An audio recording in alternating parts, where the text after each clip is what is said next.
Libreng unan, mayroon pang libre na 3 pirasong medyas ng ating sapatos. Sulit talaga. Murang-mura pa. Okay, mayroon tayong parcel dito. Open natin. Baka gusto niyo mag-order dito. Lagay ko na lang ang link. Open natin.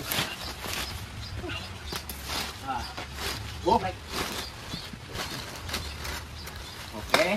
Folding bed pala. Mayroon tayong unan. Folding bed pala.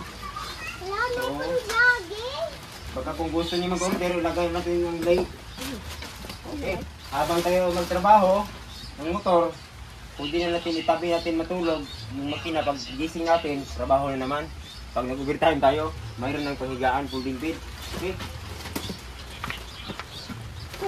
What? Habang magtrabaho tayo, pwede na matulog. Okay. Mag-click the link below.